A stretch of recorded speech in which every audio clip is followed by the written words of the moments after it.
Robocop, Singapore trials Harrier patrol robots. Singapore is known as a fine city, a name that has two meanings. One, it is a nice place to live in, and the other, it refers to the island nation's notoriously harsh fine system.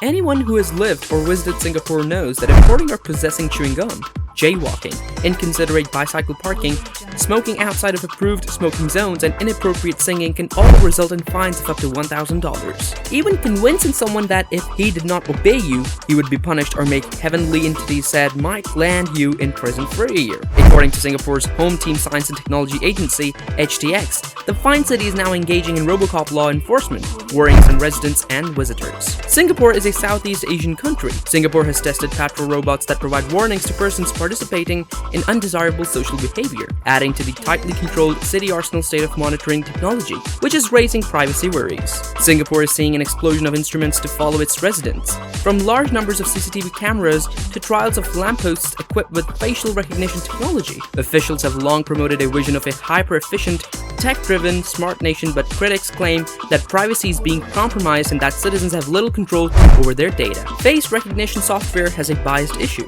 Singapore has a reputation for restricting civil liberties, and residents are used to tight controls, yet there is growing concern over intrusive technology. The government's newest monitoring equipment are 7 camera robots on wheels that detect undesirable social behavior and deliver public warnings. This includes smoking in forbidden locations, parking bicycles improperly, and violating coronavirus social distancing laws, among other things. China's behavior monitoring system has had an impact.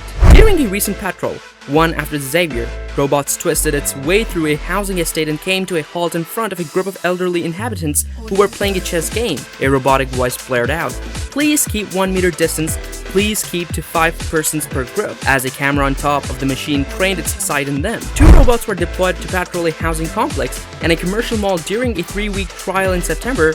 Franny Teo, a 34-year-old research assistant, was walking through the mall and stated, "It reminds me of Robocop. I'm just a little concerned about that kind of concept," she remarked, adding that it reminded her of a dystopian world of robots. The devices, according to digital rights researcher Lee Ying-ting, are the latest way Singaporeans are being observed. It all adds up to the notion that people in Singapore need to watch what they say and do significantly more closely than they would in other places, she told AFP. However, the government defended its use of robots, claiming that they were not used to identify or catch criminals during the technology's trial, and that they were necessary to address a labor shortage as the population ages. The workforce is actually diminishing, according to On Ka-heng of the governmental agency that developed the Xavier robots, who added that they might help cut the number of cops needed for foot patrols. The island's population of around 5.5 million people has 90,000 police cameras, with that number expected to treble by 2030, and facial recognition technology, which helps authorities identify faces in crowds, could be installed on lampposts across the city. This year, officials faced a rare heated debate after admitting that police had acquired coronavirus contact tracing data collected by an official system. Later, the government enacted legislation to restrict its use. However, critics claim that Singapore's laws place minimal controls on government surveillance and that Singaporeans have little control over what happens to the information acquired. There are no privacy laws that limit what the government may or cannot do, said Indulakshmi Rajeswari, a Singapore-based privacy lawyer now based in Germany. So this was our today's video. Please like, share, comment, and don't forget to subscribe to our channel for more regular updates. Till then, goodbye.